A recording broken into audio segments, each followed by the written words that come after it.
I was losing my mind.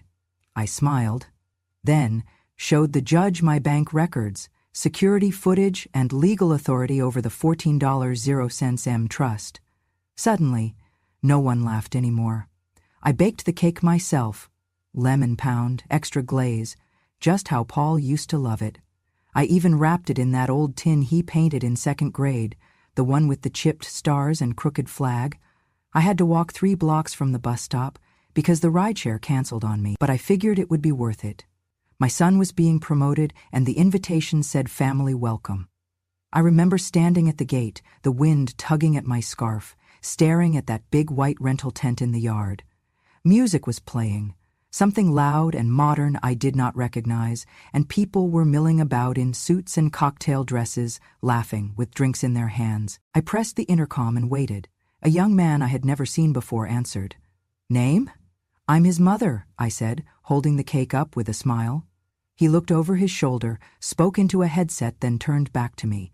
"Sorry, ma'am, you're not on the guest list." "I'm family," I repeated gently. "Paul is my son." He blinked. "I was told not to let in any surprises. Please wait." He left me standing at the gate for 7 minutes. I know, because I watched the second hand on my watch tick. The same watch Paul gave me for my 60th birthday. When the gate finally buzzed open, I stepped in with careful dignity. My knees do not like the cold anymore. The tent was filled with people I did not recognize. I saw Paul near the front, tall, proud, gesturing to a slideshow about his vision for real estate development in Georgia. I waited by the back, holding the cake like it was a baby. I did not want to interrupt. Then Gwyneth spotted me. She was wearing a red-sheath dress that cost more than my pension. Her face curled when she saw me. "What are you doing here?" she hissed, marching over with her wine glass half full. "Who let you in?" I opened my mouth, but she cut me off. "Do not say you're invited. You weren't. Paul and I agreed this is a professional celebration, not a pity party." I looked around. "But the invitation, that was sent to your old address by mistake." She rolled her eyes. "Jesus, are you still living there? I told Paul to cut that place loose months ago." I tried to hand her the cake. "I brought this." Gwyneth did not take it. She stepped back like it was poison. "Is that even refrigerated? Did you seriously bake something from your old kitchen and drag it across town like this is some potluck in 1984? "It's lemon pound," I said softly. "Paul used to love—" "Paul does not eat sugar anymore," she snapped. "Vince is on a cleanse. And he does not need this drama. You showing up uninvited with some homemade relic just proves what we have been saying." I felt the weight in my hands shift. Not just the cake. Everything. Then Paul noticed me. He paused mid-speech, his jaw tensed. "Mom?" I smiled. "Hi, darling, Can we talk outside?" he said quickly. "Now." He led me out of the tent, Gwyneth right behind us like a shadow. We were in the driveway when he turned to me. "Mom, you cannot do this." "Do what, Paul? I came to celebrate." "You came to cause a scene," he snapped. "We talked about this. Your memory's been slipping. You repeat the same story about 1998 over and over like it's new." "I remember plenty," I said. "I remember when you were 10, and I took 2 jobs to pay for your school trip.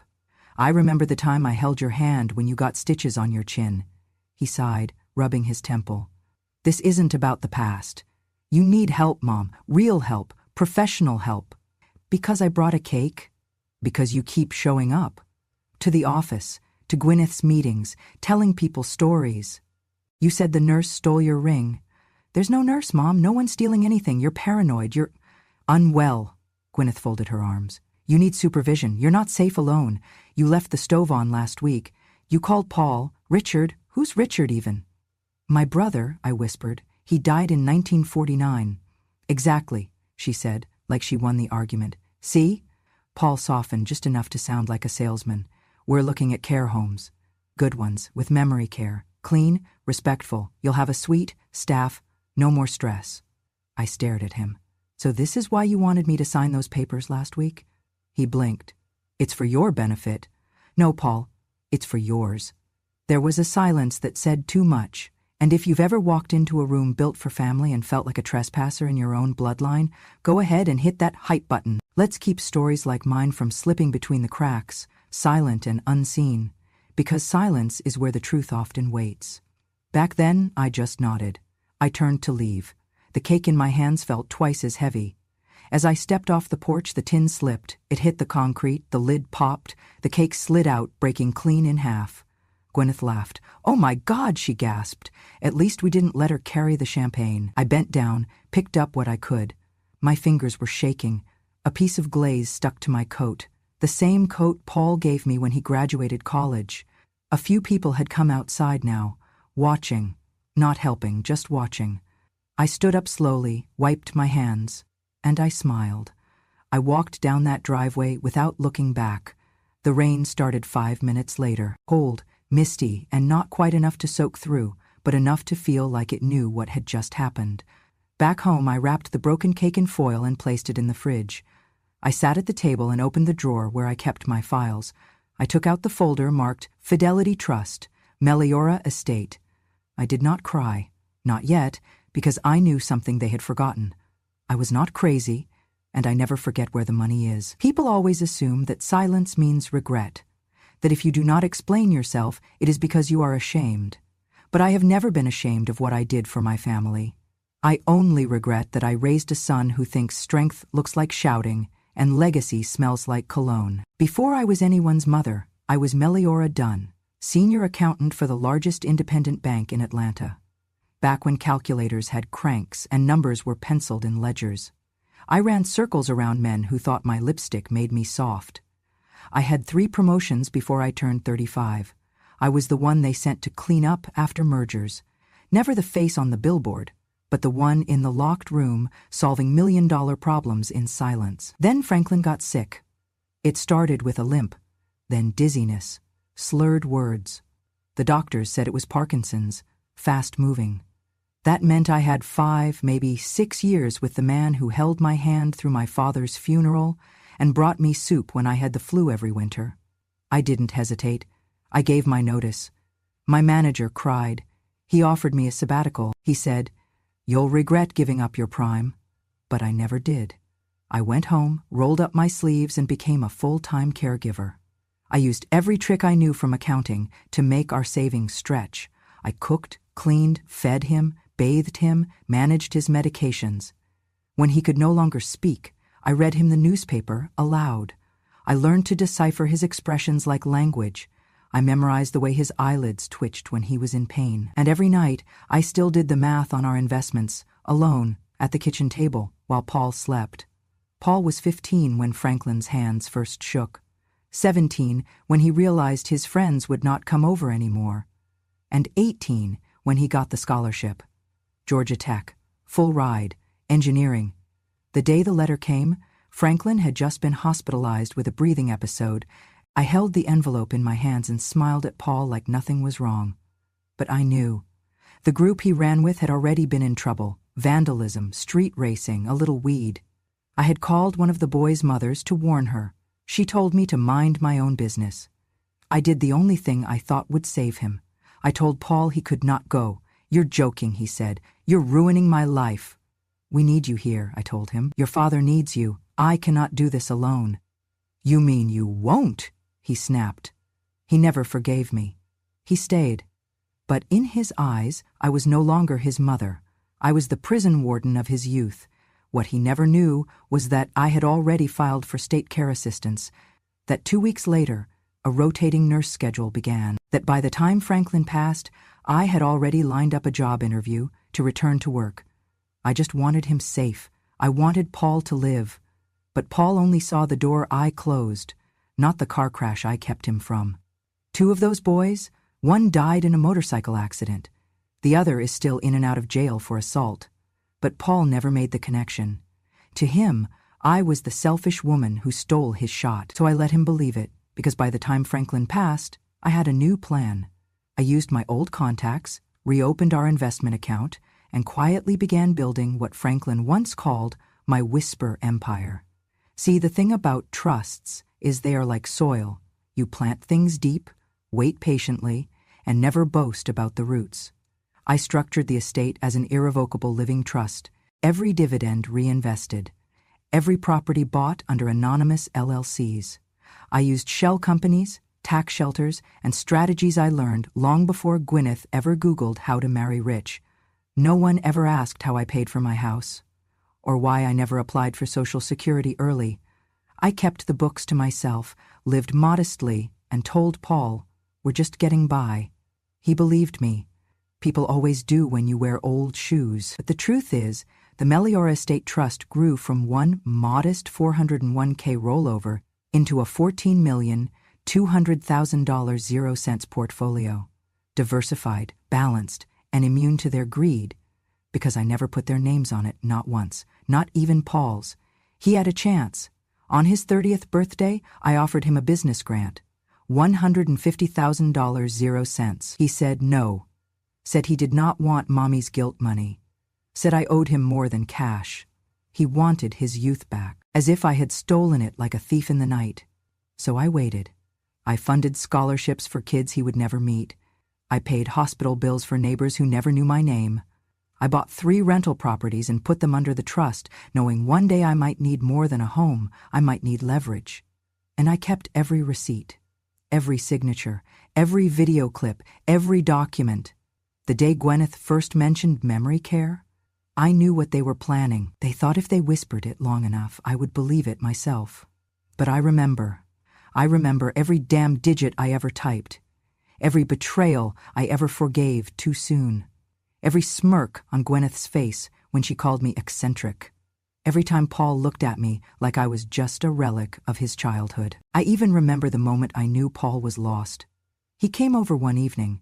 Gwyneth had just had their second baby. I brought a hand-knitted blanket and a small check, just enough for a stroller. Paul took the blanket, tossed it on a chair and said, "We'll probably buy something more modern." He never cashed the check. That was the night I updated the trust. Removed his name from my medical proxy. I replaced it with my attorney. Added a clause for abuse, financial manipulation, and forced guardianship.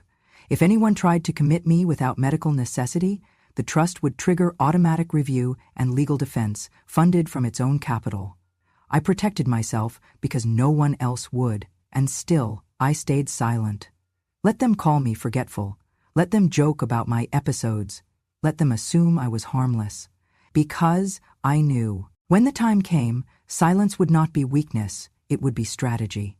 There is a kind of betrayal that does not arrive with shouting or slammed doors. It comes quietly, like mold under wallpaper, slow, creeping, and already rotting everything before you even notice the smell. It started with the way Gwyneth looked at me, not with suspicion or resentment, those came later, but with the kind of glance reserved for dust on a chandelier, something you tolerate for a while before hiring someone to deal with it. She moved into my home like she was visiting a hotel that needed renovation. She rearranged my furniture, replaced the curtains, threw out my dishes. She told Paul it was to bring freshness into the space, but freshness, in her mind, meant erasing me room by room. I let her. I even helped her replant the garden, though she yanked out my rosemary bush like it offended her. "It's too strong," she said, "and it looks like a weed." She never asked why it was planted there. That bush had grown from a clipping Franklin gave me on our 5th anniversary. I had kept it alive through every winter, every move, every heartbreak. But to Gwyneth, it was just in the way. And Paul, he watched, said nothing, just scratched his beard and shrugged. "Let her do her thing, Mom," he said. "She's trying to help." Help. That word had lost its meaning. The real shift came after Franklin's funeral. I moved back into the house alone, quiet, surrounded by memories. Paul insisted they come stay for a while to help with paperwork. I was grateful at first, thought maybe grief had softened him, but then, one night, I passed by the kitchen and heard them talking. "I swear she's losing it," Gwyneth whispered. "She called me Franklin yesterday, dead serious. She's mixing up names, wandering into rooms like she forgot why she walked in." "She does that a lot," Paul said. "She asked me how the twins were. We only have one kid." Gwyneth laughed. "She's a ticking time bomb, and I'm not changing diapers for the second generation." Silence. Then Paul said something I will never forget. "If we get her declared incompetent, everything shifts. We can manage the estate, the house, the trust, what's left of it. What about legal guardianship? Gwyneth asked. There are ways. I know a guy, quiet, efficient. I remember stepping back from the doorway, holding onto the wall, my heart thudding like a drum. Not because I was surprised, but because some part of me had been waiting for this moment for years. That was the first night I locked my bedroom door. After that, the pressure began in earnest. Gwyneth started correcting me in front of the baby. No, Meliora, it's not nap time yet. You're confusing things again. Paul began leaving articles on dementia around the house.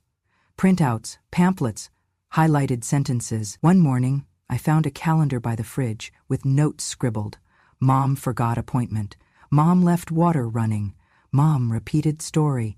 I had done none of those things, but I understood what they were building. A paper trail of madness. And when I confronted Paul, he said the one thing that finally cracked the dam.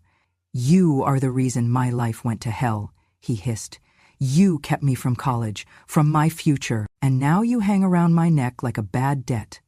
I looked at my son, the same boy who once sobbed in my arms over a skinned knee, and saw nothing left of him in his eyes. You brought me back home, he said, tied me to Dad's sickbed, made me watch him die. Now you want to cling to me like I owe you something? I saved you, I said. Saved me? He laughed bitterly. From what? A real life? A real career? You stole my future and now you want sympathy because you're old and lonely? I said nothing. What was there to say? He leaned in closer, venom in his voice. You want to be needed. You need to be the murder. But here's the truth, Mom. You are not some noble widow. You're just a woman who wasted her own life and wants to drag everyone else down with her. That night, I packed my important papers into a fireproof box. I added new locks to my desk. I called my lawyer and updated my healthcare proxy. The next morning, Gwyneth made French press coffee and told Paul, loud enough for me to hear, I Googled guardianship laws in Georgia. If we act before she does something drastic, we can petition the court ourselves. Paul replied, we just need a doctor to sign off. I can talk to that neurologist from the fundraiser. He owes me. They did not even lower their voices anymore. Later that week, I walked into the kitchen to find Gwyneth on the phone. She's still here, she said. Barely. I mean, she forgets the dog's name. She wears the same cardigan 3 days in a row. She's fading. Paul and I are looking into placements. Then, spotting me in the doorway, she said with a tight smile, Morning. Would you like some tea? I nodded. Sat down. Waited. She poured the tea, then added, You know, Meliora, there are some lovely communities these days. Not like the old homes. They have theaters, salons, even wine nights. I see, I said, sipping. She reached across the table, placing her manicured hand over mine. We just want what's best for you, and honestly, you deserve peace. I looked at her hand, then her face. You want me dead, I said calmly. She froze. Not exactly, she said, withdrawing her hand. We just want you secure. That night, I installed a motion camera in my room. I moved the trust documents to a safety deposit box. I gave power of attorney to my lawyer and cut Paul out of all financial permissions. And I waited. Waited for them to make the first official move, because once they did, I could respond. Legally, precisely. Without emotion, I was not crazy. But I was done pretending not to see. They thought they were building a case. What they did not realize was that I had already written the final chapter, and I had signed it in ink they would never understand. I should have known better than to bring that cake again. But I thought maybe, just maybe, Paul would remember. Lemon pound, extra glaze, the kind I made every birthday until he left home. I had even found the old blue tin, the one he painted in Sunday school, chipped and rusty around the edges. I scrubbed it gently with a toothbrush and wrapped it with gold ribbon. I told myself it was tradition. That family had long memories. I was wrong. The party was in full swing when I arrived. The tent was bigger this time, spanning the entire backyard. The lighting was elegant, draped like stars overhead, and a string quartet played jazz versions of pop songs I did not recognize. It was Paul's Investor Gala, the culmination of his latest project. A luxury condo tower in Buckhead. They called it Legacy Heights. an irony not lost on me. A valet took my coat and looked at the tin in my hands with confusion. Deliveries go around back. I'm not a delivery person, I said softly. I'm his mother, he apologized. I smiled. The smile I had learned to use when I wanted to disappear gracefully. I stepped inside the tent, and the air changed. Dozens of people in tailored suits and sequined dresses stood sipping champagne from coupes and nodding at renderings of skyscrapers on easels. On the main stage, a spotlight lit up the project's logo, flanked by gold-framed posters reading, "Vision, Value, Victory." Paul stood at the front, microphone in hand, shaking hands with city councilmen and developers. He did not see me right away, but Gwyneth did. She was near the drink table, dressed in something red and shimmering, laughing with a man who looked like he had never paid for his own haircut. Her eyes found me, and her entire face fell. Then she smiled, a tight, glossy thing with no warmth behind it, and began her walk across the tent like a model in a courtroom. "Oh," she said, her voice just loud enough to draw attention. "Lovely. You came." "I brought something for Paul," I said. "He always liked—" Before I could finish, she gestured at the tin. "Is that a cake?" "Yes." "A lemon pound." She turned slightly, making sure others nearby could hear. "From your kitchen?" I nodded. She laughed. "Paul is on keto." A few people glanced over. I felt the weight of their eyes. "I just thought—" "Well," she said, tilting her head, "that was a thought." I stood there, clutching the tin, willing myself to breathe slowly. In through the nose, out through the... Then she reached for the cake. "I'll just take this back to the staff. Maybe someone in catering can—" But her fingers caught the ribbon wrong. The tin slipped. It hit the floor with a metallic clang. The lid popped. The cake, soft, golden, glazed to shine, tumbled out onto the carpet. Someone gasped. Gwyneth stepped back. "Oh my God," she said, laughter bursting from her throat. "Well, that's unfortunate."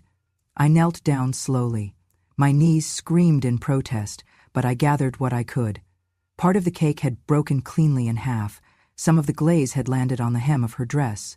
She looked at it like I had spilled bleach. "This," she announced, her voice now theatrical, "is why we don't bring sentimental desserts to formal events." A couple guests chuckled uncomfortably. I stood, the broken tin in my hands, my coat back at the door. My heart is somewhere beneath my shoes. Then Paul walked up. He had heard the commotion, seen the crowd forming. His eyes scanned the floor, the cake, me. "Mom," he said, his voice low but sharp. "What are you doing?" "I came to celebrate with you," I said. "You were not on the list." "I did not think I needed to be." He sighed, then turned to Gwyneth. "Can someone get this cleaned up?" Gwyneth gestured to a waiter, who rushed forward with napkins and a dustpan. Paul turned back to me. "You need to stop this." "Stop what?" "Showing up, making scenes, acting like things are normal." "I just brought a cake." "No, Mom, you brought an incident. You do not belong here anymore." The words hit harder than I expected. I stared at him. "You're my son." He nodded, as if agreeing to a transaction. "Yes, which is why I've already arranged care for you. There's a facility in Marietta, full-time, memory finkered. You'll have a room, staff, meals, structure." I blinked. "You're sending me to a home?" "It's not a home," Gwyneth interjected. "It's a center, with programs, supervision, doors that lock." I looked back at Paul. "You think I'm crazy?" "I think you're a liability," he said plainly. "And you need help." My mouth went dry. "You've already signed the papers, haven't you?" He nodded. "There's a room ready for you on Monday." The tent had gone quiet. No one moved. No one interrupted. I stepped back.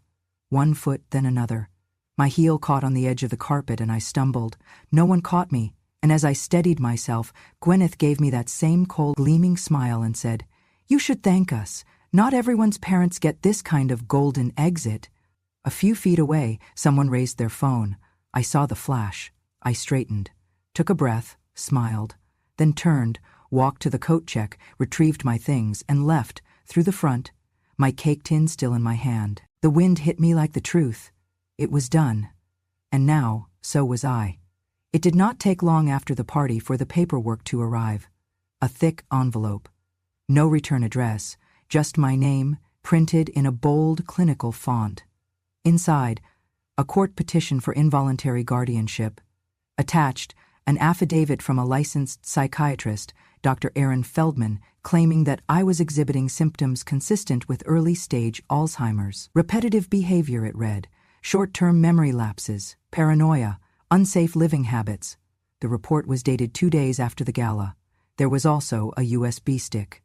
On it were 5 video clips. In one, I stood in the kitchen, turning in circles, muttering, "Where is it? I had it right here." I remember that moment. I was looking for a shopping list I had tucked into my apron. I found it 5 seconds later. In another clip, I called Gwyneth Suzone. That was the name of our old neighbor. Her perfume must have reminded me. I corrected myself immediately. A third showed me knocking over a glass of juice and muttering, "I'm losing my mind." It was a joke. I laughed. But they had trimmed the laughter out. Each video was short, blurry, poorly lit, and deeply manipulated. And all of them were filmed inside my bedroom and kitchen. Without my knowledge. Without my consent. I stood at the kitchen counter, staring at the pile of papers. A tremor started in my hand, not from fear but rage. They had installed cameras in my home, while pretending to care for me, while pouring my tea, while asking if I slept well. They had recorded me, spied on me, built a false narrative to hand to a judge like a tray of poisoned cookies. I picked up the USB, snapped it in half, and dropped the pieces in the trash. Then I picked up the phone and called Eleanor. We had not spoken in 3 years, not since her husband passed. She had been my assistant once, back in my banking days, sharp, driven, discreet. I helped her get into law school when she was 29 and already raising 2 kids. Now she was a partner at one of the best elder law firms in the state. She picked up on the 3rd ring. "Meliora?" she said. "Are you all right?" "No," I replied. "But I will be. I need your help, and I need you to move quietly." The next day, Eleanor came to my house with her briefcase and a fire in her eyes. She wore no makeup, no jewelry. She looked like war. We sat at my kitchen table, my real one, not the polished dining set Gwyneth had bought, and went through everything. The petition, the doctor's report, the video files I had backed up on my own before destroying the USB, the copy of the household internet network logs Eleanor pulled up from her phone, proof that hidden cameras had been streaming to a cloud account. "I can file a cease and desist," she said, "but that will tip your hand." "I want to tip it," I said, "just enough. Let them think I'm scared. Let them think I'll run. Then we dig deeper." She smiled. "I forgot how dangerous you were." 2 days later, Eleanor called me. "I have something." She had subpoenaed records under emergency discovery. What she found made my stomach turn. Paul had paid Dr. Feldman a consulting fee of $8,000, 0 cents, through a shell LLC he formed 6 months earlier. The company was registered to a mailbox in Alpharetta. It had no website, no employees, and no tax ID. Just one purpose: to create a trail of legitimacy around his concern for my well-being. Worse still, he had already begun the process of transferring my property. He had scheduled a meeting with a real estate attorney for the following week. In the email, he wrote, "Once we get the guardianship hearing out of the way, I'll have full control. Let's move fast after that. My wife's cousin wants the house." I sat in silence, holding the printed copy of that email. Then Eleanor said, "There's more." She opened her phone and played an audio recording. It was Paul's voice, muffled, a little tinny, but unmistakably him. "She's halfway gone already, just waiting on the paperwork now. Once she's in the facility, I'll sign over everything. House, trust access, medical proxy, the whole package. Gwyneth's already picking out paint colors." A pause. Then, "She thinks she's clever, but she's just old. They always slow down before the end." I do not remember what expression I had on my face. I only remember Eleanor reaching across the table and gently placing her hand on mine. "You do not have to fight alone," she said. But I smiled. "Oh, I will," I said, "because I have been alone a long time, and I have not wasted a second of it." That night, I opened the trust binder, every page in place, every clause updated. I flipped to the section I had written 5 years ago, the one titled Abuse Protocols. It included video admissibility rules, medical guardian overrides, and financial lockdown measures that would trigger if fraud or manipulation was detected. And it gave my attorney the right to freeze all disbursements until an independent psychological evaluation was completed. Paul had built his plan on the assumption that I was passive. He forgot that silence is not the same as surrender. He forgot that I was watching, and now I was done waiting. When you've lived long enough in silence, you learn to hear things no one else notices. The tone beneath the words, the spaces between the lies, the way people change when they think they've won. Paul had grown bolder, Gwyneth smugger. They moved through the house like royalty now, flipping through catalogs, making calls in the open. She even brought over her cousin twice to measure for curtains. They believed the guardianship hearing would be a formality, that Dr. Feldman's diagnosis would be the final nail, that I'd be tucked away neatly, my assets opened like a candy tin. What they did not know was that I had already pressed the trigger. It was buried deep in the trust documents, Section 7.4, subsection D. A clause I added years ago after watching a documentary about elder fraud. I called it the reverse safeguard, a trapdoor for traitors. It stated that if any beneficiary attempted to access, divert, or claim control over the trust through coercion, misrepresentation, or psychological manipulation, the trust would activate a protective hold. All disbursements would be frozen. Control would revert to a named legal entity, one I had created long ago under the name Meliora Foundation, LLC. On the morning after I heard Paul's voice say, "She's just old," I opened my laptop, logged into the secure portal, and entered the code. Not a password, a phrase. "She is not done." Within minutes, the trust's internal legal team was alerted. All linked accounts were flagged. The credit cards Paul had been using, attached to the family expense fund, were locked. The stipend he had been quietly routing to Gwyneth's business? Gone. Their automatic mortgage draft? Cancelled. Every penny back in the vault. Then I made the second move. With Eleanor's help, I filed a formal complaint with the Georgia Bureau of Investigation, specifically the Elder Abuse and Financial Crimes Unit. We attached copies of the falsified diagnosis, the payment records to Dr. Feldman's fake LLC, the audio recording of Paul's confession, the property transfer emails, and most damning of all, footage from the Ring doorbell camera. I had almost forgotten about that camera, installed by Paul himself, when I needed protection. What he did not realize was that it recorded audio. Lots of it. There was footage of Paul on the front porch, speaking on the phone late at night. "Yeah, she's still in there. Harmless as ever. Once the judge signs off, I'll get the deed switched. You know how probate works. It'll be smoother if she's in care." In another clip, Gwyneth told a delivery man, "We're moving in soon. It's just a formality at this point." But perhaps the most disgusting was the footage of Paul coaching the baby, my grandchild, to say, "Nana is silly now." He laughed afterward, proud of himself. Gwyneth did too. We sent it all. Eleanor arranged it perfectly. One package to the GBI, one to the court clerk, and one directly to the judge presiding over the guardianship case. We included a private medical evaluation from a state-certified neuropsychologist confirming I had no cognitive impairment. And then we waited. For 2 days, silence. Gwyneth walked around humming. Paul made jokes about the big move at dinner. On the third day, the first call came. From the trust manager. "Mrs. Dunn, per activation of Clause 7.4D, we have initiated the freeze. All distributions and secondary accounts have been suspended. Are you authorizing Phase 2? "Yes," I said. "Trigger full review," he hesitated. "Just confirming you are aware this may result in permanent removal of named beneficiaries." "I'm not removing them," I replied. They removed themselves. Next came the knock on the door. 2 agents from the Elder Abuse Unit. They arrived early in the morning while Gwyneth was in yoga pants making coffee. Paul came down the stairs and tried to joke, "Hope you boys brought a warrant." They had. The agents asked to see me, privately. We spoke in the sunroom. I gave them everything.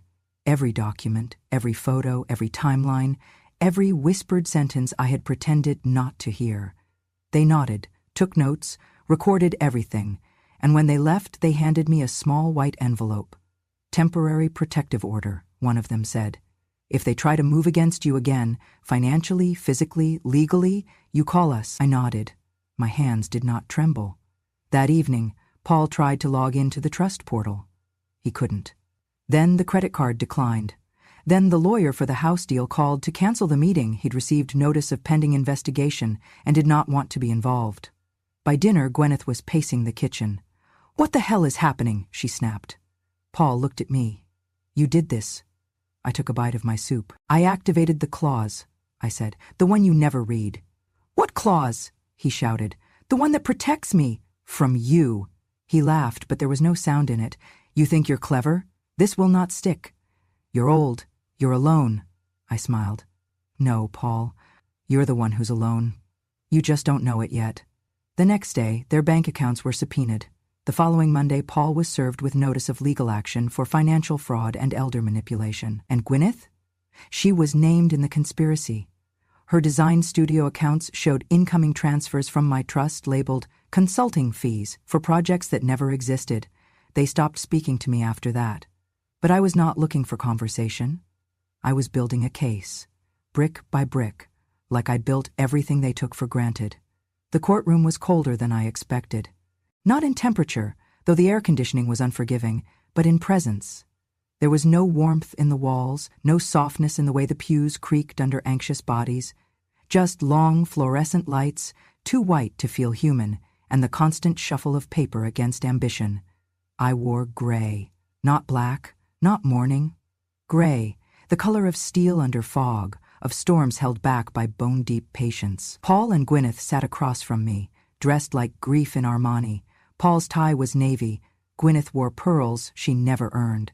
They leaned close, whispering rehearsed lines with the precision of salespeople. I did not look at them. Not yet. The bailiff called the room to order, and the judge entered, an older man, stern but not cruel. His name was Judge Harmon. I had read about him, former prosecutor known for silence, not speeches, the kind who listens with a blade under his bench. "Petition for guardianship," he began. "Filed by Mr. Paul Dunn, citing cognitive decline in Ms. Meliora Dunn. We'll begin with statements." Paul rose. He played his role well. "Your Honor," he began, his voice trembling just enough, "this has been the hardest decision of my life. My mother, she was my hero, but over the past year we've seen signs, forgetting names, getting lost in the grocery store, paranoia. We just want to keep her safe." He sniffled, looked down, clenched the lectern like it held him together. "Putting her in care isn't about punishment. It's about love, about protecting her from herself." He stepped back. Gwyneth took his place. "Meliora was once sharp, brilliant, but she's not that woman anymore. She forgets to eat. She leaves the stove on. She's isolated, confused. We've tried everything, therapy, assistance, home visits. This is the last resort." She turned, locking eyes with the judge. "And honestly, I fear she's being taken advantage of. There are people in her life who may be manipulating her." I raised an eyebrow. Interesting tactic. Judge Harmon nodded slowly. "And your response, Ms. Dunn?" I stood, walked calmly to the center. My knees did not shake. "Your Honor," I said, my voice steady as a gavel, "what they've described is not a diagnosis. It's a fiction. A well-funded, well-practiced fiction, crafted by two people who thought I wouldn't notice the cameras they planted in my kitchen." There was a murmur in the gallery. "I have no intention of proving myself sane today," I continued, "because I already did, 3 weeks ago. Please refer to Exhibit A." Eleanor, seated behind me, rose and handed a folder to the clerk. Inside, the full neuropsychological report from Dr. May Lin, one of the state's top evaluators. It confirmed my mental acuity, memory, processing speed, and independence, all within normal range for my age. The judge flipped through the report silently. "Exhibit B," I said, a second folder. This one held the 1999 trust contract, sealed, notarized, with its original clause 7.4D highlighted in yellow. "And Exhibit C," I said, nodding to Eleanor. She pressed play on the small audio speaker set at the judge's desk. Paul's voice filled the courtroom. "She's halfway gone already. Just waiting on the paperwork now. Once she's in the facility, I'll sign over everything. House, trust access, medical proxy, the whole package." A beat. "She thinks she's clever, but she's just old." Silence fell like a dropped chandelier. Paul's face drained. Gwyneth looked at the floor. I turned back to the judge. "This," I said, "is not about my mind, it's about my money. It's about a son who sees his mother not as a human being but as an obstacle." I paused. "I raised that boy. I cleaned his blood from my bathroom floor when he split his chin at 8. I fed him when his father could no longer hold a spoon, and I gave up my career so he could sleep while his father coughed through the night." I leaned slightly forward. "And this is how he repaid me." Judge Harmon said nothing for a long moment. Then he cleared his throat. "Mr. Dunn," he said, "do you have any response to these materials?" Paul stood, his voice cracked. "It was taken out of context. I was frustrated, scared. You were arranging a property transfer," the judge said, "without legal authority. I made a mistake." "Multiple," I added quietly. The judge turned to me. "Ms. Dunn, what would you like this court to do?" I looked at him squarely. "I'd like to retain all rights and responsibilities over my person and estate." He nodded. "Granted. And I'd like this petition dismissed with prejudice." "Granted." He paused. "Anything else?" I took a breath, then smiled. "I'd like to keep my silence. And everything that comes with it." Judge Harmon closed the folder and leaned back. "Well said, Ms. Dunn." Case dismissed. 6 months passed like fog clearing from a battlefield. At that time, I did not visit the courtroom again. I did not make speeches. I did not gloat. I let the paperwork do the talking. The trust remained frozen until a full financial audit cleared me of all incompetence and exposed Paul and Gwyneth's coordinated fraud. The final report listed 18 violations, including asset misappropriation, falsified medical testimony, and unlawful surveillance of a protected adult. Paul faced fines, legal fees, and public scrutiny. Gwyneth, who had still been working in luxury real estate, was quietly dismissed by her agency. The reason listed was conduct unbecoming of fiduciary trust. In other words, no one wanted a broker who tried to steal her mother-in-law's house. But the real blow came weeks later. The house they once called theirs, my house, was seized and listed for auction. The same 4-bedroom with the white shutters and the crepe myrtle trees I planted after Franklin passed. The house I had cleaned for decades. The house Paul wanted to strip from my name with a forged signature and a fake doctor's note. They tried to fight it. But their accounts were frozen, their legal standing gone, and no bank would touch them. The house went up for auction on a Thursday morning. A quiet listing, attended only by a few investors and the court representative. The winning bid came from an LLC called M&D Properties. The paperwork was pristine, the wire transfers immediately. They never saw my name, but I saw theirs. On the rental application. Because 1 month later, Paul and Gwyneth returned to the house, not as owners, but as tenants. They had tried to find another place, but no landlord in town wanted the attention that came with their scandal. And when your life has burned down in the middle of a recession, you learn to take what you can get. I did not raise the rent to punish them. I raised it because the market demanded it, and because I could. The lease was signed without protest. Gwyneth scowled when she saw the monthly amount. Paul muttered something about blood money. I said nothing. I had arranged for Eleanor to manage the property through a neutral intermediary. They still had no idea who owned it. Until 6 months later. I arrived unannounced. Not through the back, not with a cake, but through the front door, knocking gently, then waiting. Paul opened it. The blood drained from his face so fast I thought he might faint. "Mom," he said. I stepped inside without asking. The living room was smaller than I remembered, the furniture cheaper.